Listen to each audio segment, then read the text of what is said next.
Hey y'all, so here are the parts to Carol of the Bells. The chord progression is going to be the same all the way through, and it's going to be an E minor, to a D, to a C. Now we go to a B7. That's the only one that may be a little unfamiliar in the way we're going to make a B7. It's going to be our second finger, open low E, second finger, second fret of the A string, first finger, first fret of the D string. Next string, which is the G string, we fret the A, second fret with the third finger. We skip the B, so we play it open, and then the pinky goes on the F sharp, second fret of the high E. So all these are in a row, 2, 2, 2, and then you put that first finger down on the first fret of the A string, and you've got that.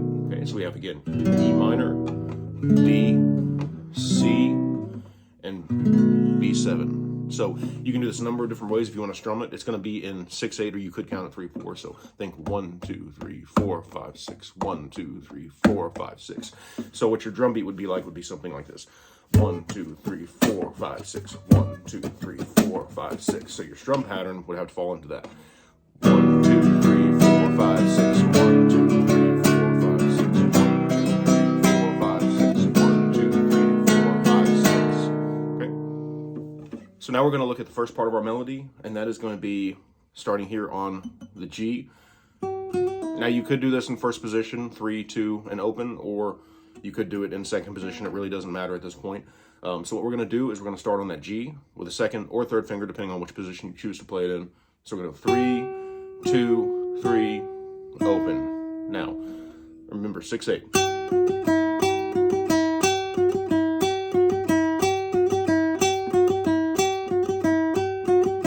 Okay.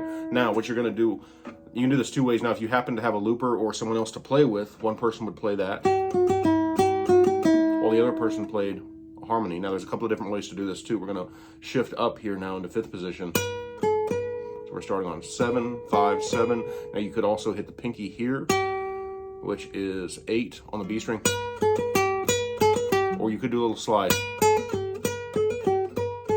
down to 3 instead, because 8 here and 3 here are the same notes. So again, we have two parts, and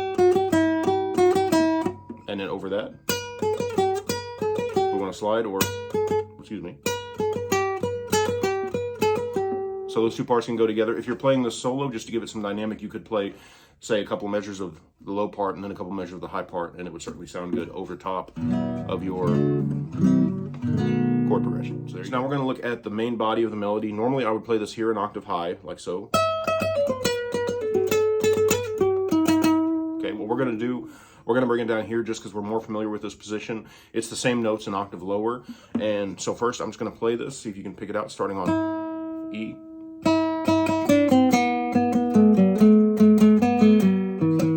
Okay, so we're doing this. Let's see if I can do this while I play it. E, E, E, excuse me. B, C, B, A, G, A, B, A, G, and then we're going to jump up here to E. So.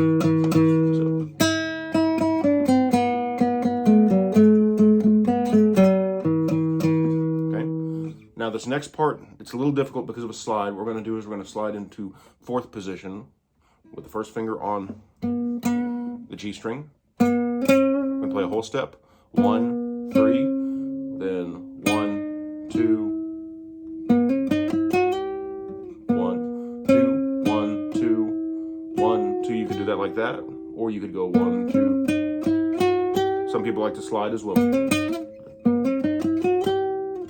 And now here we shift into fifth position. 5, 7, 5, 8. That sounds familiar too, doesn't it? From our harmony. So we got starting in fourth position on the G string. You'll notice we are shifting out of position there. We're skipping a fret. Skip 1. It's a little bit of a stretch. If you want to amend that, you can. Like so.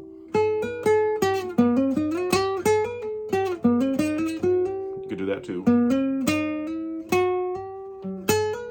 So there's a lot of different options here, and you can amend this any way you want. That's the great thing about this song. Now, the last thing, this is in the key of E minor. So the scale we would use if you wanted to do improvisation, and also what it's being built off of, is the E minor / G major relative scale. Now, this is just like our C major scale that I know we're familiar with.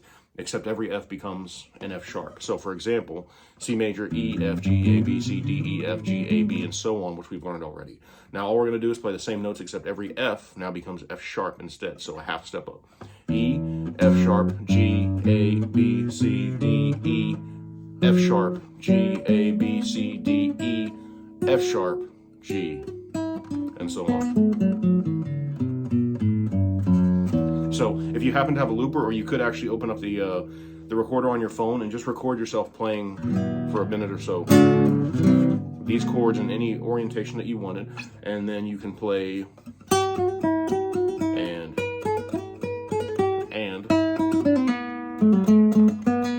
then probably just learn it. And then if you want, you have some space in between, you can just use your scale, do some improvisation and things like that. So this song lends itself to being used as a good improvisation song as well as a classic Christmas carol. So I know this was a little bit of a crash course on kind of a tough song, but if you have any questions, feel free to reach out. I'd meant to have this for y'all sooner. It's been a very crazy week. I've been touring all over the place, but thank y'all for your patience with me. And again, any questions, let me know. We'll see y'all soon. God bless. Merry Christmas.